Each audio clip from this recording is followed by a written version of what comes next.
क्या आप भी देश और दुनिया की खबरों से रह जाते हैं बेखबर? तो सब्सक्राइब कर लीजिए हमारे HT न्यूज चैनल को और बेल आइकॉन को दबाना मत भूलिएगा।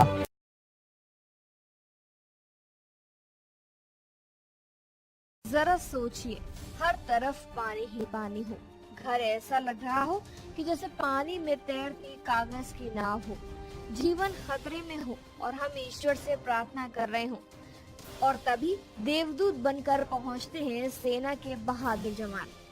सेना की वजह से जान बचती है तो हम दिल की गहराइयों से जवानों का शुक्रिया भी अदा करते हैं।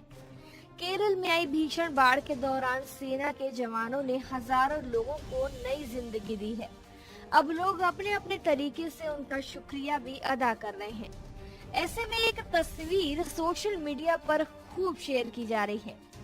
भारतीय नौसेना के ट्विटर हैंडल से सोमवार सुबह एक घर की छत पर अंग्रेजी में थैंक्स लिखकर तस्वीर शेयर की गई।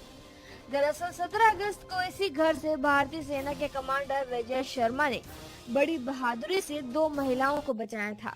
अब इस इलाके में पानी कम हो गया है और लोग अपने घरों की ओर लौटने लगे हैं। इस बीच उसी घर की छत पर सफेद रंग से थैंक्स पेंट किया गया है। ये तस्वीर हेलीकॉप्टर से काफी ऊपर से ली गई है। इसे शेयर करते हुए लोग सोशल मीडिया पर केरल बाढ़ में जवानों के जज्बे और सेवा भाव की तारीफ कर रहे हैं। केरल में जवानों की बहादुरी के कई वीडियो सामने आए हैं। जवानों ने अपनी सूझबूझ से बड़ी संख्या में महिलाओं, बुजुर्गों और बच्चों को बचाया है। खबर पर फिलहाल इतना ही। और खबरों के लिए सब्सक्राइब कीजिए one India Hindi channel. Garuda, as you know, was established way back in 1943, and we had these civil operations continuing here for a very long time.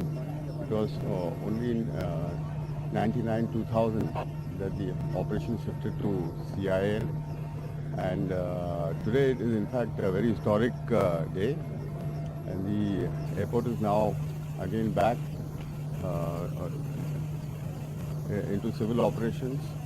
And substantial amount of work has been undertaken to ensure that the dispersal and all the facilities are available, so that all support is given for the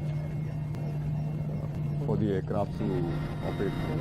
We have ensured that now we have segregated all the parking bays in a manner that continuous unhindered operations take place, because primarily we are here to support the relief operations, and extensive flying is taking place.